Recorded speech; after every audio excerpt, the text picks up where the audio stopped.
জি। আমরা দাঁড়িয়ে আছি কারিগরি প্রশিক্ষণ কেন্দ্র মনোহরদী নরসিংদী।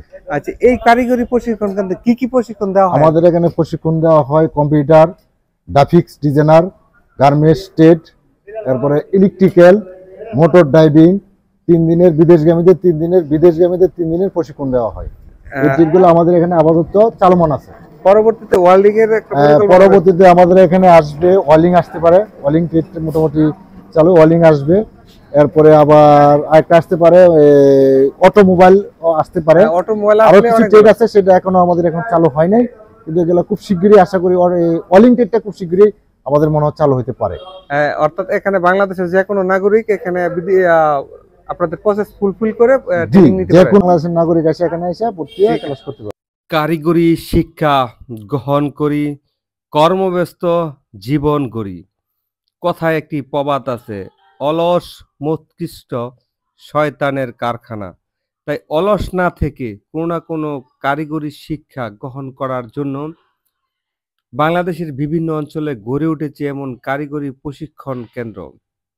তারই ধারাবাহিকতায় গোতাশিয়া ইউনিয়নের সাবারদিয়ার অঞ্চলে প্রতিষ্ঠা করা হয়েছে মনোহরদী কারিগরি প্রশিক্ষণ কেন্দ্র, যে কেন্দ্রতে বিভিন্ন ধরনের প্রশিক্ষণ প্রদান করে থাকে।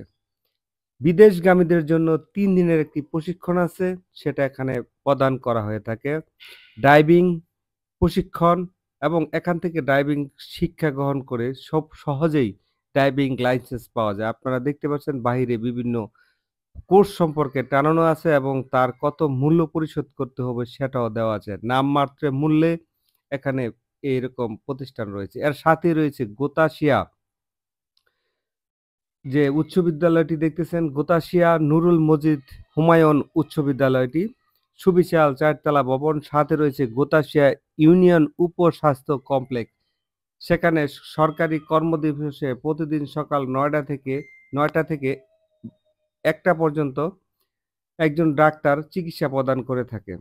আর এই রাস্তাটি বর্তমানে উন্নয়নের কাজ চলছে এবং রাস্তাটির সম্প্রসারণ করা হচ্ছে 18 ফিট, যা কংক্রিট এবং পাথর দ্বারা হয়তোবা নির্মাণ করা হবে, যা হবে খুবই টেকসই। তাই বলতেছিলাম কারিগরি শিক্ষা গ্রহণ করি, সুস্থ সুন্দর জীবন গড়ি। বেকার না থেকে কারিগরি শিক্ষা গ্রহণ করার জন্য দেশের বিভিন্ন প্রান্তে এরকম প্রতিষ্ঠান রয়েছে। দেখতে পাচ্ছেন কারিগরি শিক্ষা গ্রহণ করে অনেকে বাড়ি যাচ্ছে। শামীম ওসমান ব্যাপারী, সবাই